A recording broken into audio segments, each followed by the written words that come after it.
উন্নয়নের দাবির মধ্যে নিজেরাই রাস্তা সরাচ্ছেন বাহিনের গ্রামবাসীগণ। এই বিষয়ে জানা যায় রায়গঞ্জ ব্লকের বাহিন অঞ্চলের ভুলকায় গ্রাম ও কুমরল গ্রামে উন্নয়নের দাবির মধ্যে সামনে এলো অন্য ছবি। দীর্ঘদিন বেহাল রাস্তা সংস্কারের জন্য শেষমেশ নিজেরাই উদ্যোগ নিলেন গ্রামবাসীরা। এ বিষয়ে স্থানীয়দের অভিযোগ, সামান্য বৃষ্টি হলেই রাস্তায় জল জমে যায়, তৈরি হয় বড় বড় গর্ত, ফলে নিত্যদিনের যাতায়াতে চরম ভোগান্তি পোহাতে হয়। পূর্ববর্তী সরকারের আমলে স্থানীয় জনপ্রতিনিধি ও প্রশাসনের বিভিন্ন স্তরে বহুবার জানিয়েও স্থায়ী সমাধান মেলেনি বলে দাবি গ্রামবাসীদের।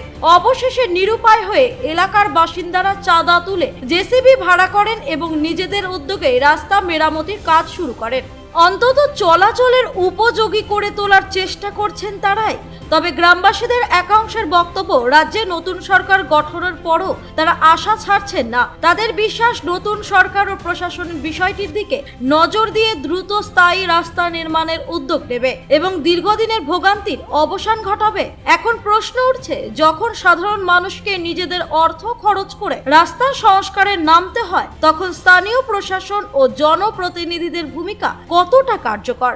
নতুন সরকারের কাছে এলাকাবাসীর প্রত্যাশা, দ্রুত এই সমস্যার স্থায়ী সমাধান হোক। নামটা কো? আমার নাম হক সাহিদ, বাড়ি কুমরল। কুমরল থেকে পালাই আসছি ভুলকাই টাওয়ারের কাছে।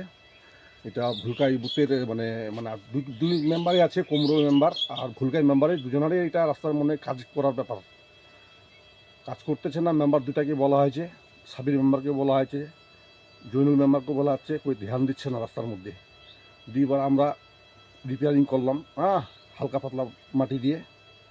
আর আমরা কতই করবো, আর প্রধানকেও বলছি এই ব্যাপারে, প্রধানও ধ্যান দিচ্ছে না। আজকে আমাদের পালাস, আজকে সকাল থেকে মোটামুটি 3.5-4 ঘন্টা আমরা আবার জিসিবি চালালাম, নিজের আবার ভাগন করে আর কি, 150 টাকা করে ভাগন দিয়ে আমরা জিসিবি করছি।